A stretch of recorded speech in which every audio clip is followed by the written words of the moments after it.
અને ધાર્મિક ભાવનાનું અનોખું ઉદાહરણ સામે આવ્યું છે। સુરતના બાપા સીતારામ ગ્રુપ દ્વારા માંગરોળ તાલુકાના બણભા ડુંગર ખાતે કિડિયારું પૂરવાની સેવા યોજાઈ, જેમાં મોટી સંખ્યામાં લોકો જોડાઈ જીવદયાનો સંદેશ આપ્યો। ચૈત્ર માસના પવિત્ર અવસરે બાપા સીતારામ ગ્રુપ સુરત દ્વારા બણભા ડુંગર ખાતે અનોખી જીવદયા સેવા ધરાઈ હતી। હિન્દુ ધર્મમાં કિડિયારું પૂરવાનું પુણ્ય કાર્ય માનવામાં આવે છે, પુણ્યકારક કાર્ય માનવામાં આવે છે। આ માન્યતા સાથે ગ્રુપના સભ્યોએ ગોળ, ખાંડ, તેલ અને ઘઉંના લોટથી આશરે 20 મણ કિડિયારું તૈયાર કર્યું હતું। આ સેવા કાર્યમાં 50થી વધુ સભ્યો જોડાયા હતા, જેમાં મહિલાઓ અને બાળકોનો પણ ઉત્સાહભેર સહભાગ રહ્યો હતો। તૈયાર કરાયેલ કિડિયારું 51,000થી વધુ નાના પેકેટમાં ભરી નર્મદા કાંઠે ગાયપગલા, તડકેશ્વર, મહાદેવ, નીલકંઠ અને બણભા ડુંગર જેવા પવિત્ર સ્થળોએ પૂરવામાં આવ્યું હતું। આ સેવા કાર્યથી અનેક સૂક્ષ્મ જીવજંતુઓને આહાર મળ્યો હતો।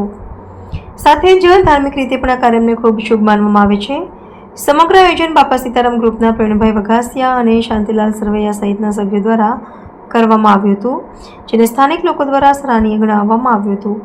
બોલો બજરંગદાસ બાપાની જય। અમારા બાપા સીતારામ ગ્રુપ ચૈત્ર મહિનાનો રવિવારે કિડિયારું પૂરું આવ્યા છે અને સાંજે 20 મણનું કિડિયારું અમે આવી નાની કોથળીમાં પૂરી છે અને 20 મણનું કિડિયારું રાતે 12 વાગે લગી ભરું કોથળીમાં। અને અત્યારે અમે બણભા ડુંગર મોટું જંગલ છે, આ જંગલમાં બધે તમે જોઈ શકો છો કે જંગલમાં અમે કિડિયારું પૂરવા આવ્યા છે।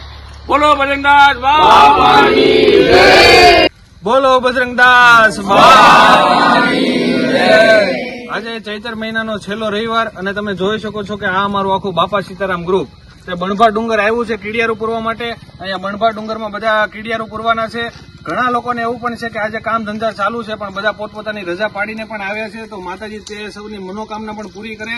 તો આપણે આજે જઈએ છીએ, ચાલો કિડિયારું પૂરવા તમને પણ બતાવીએ કઈ રીતે પૂરવું, અને તમે પણ આવું ચૈત્ર મહિનામાં કાર્ય કરતા રહો। અને બોલો બજરંગદાસ બાપાની જય।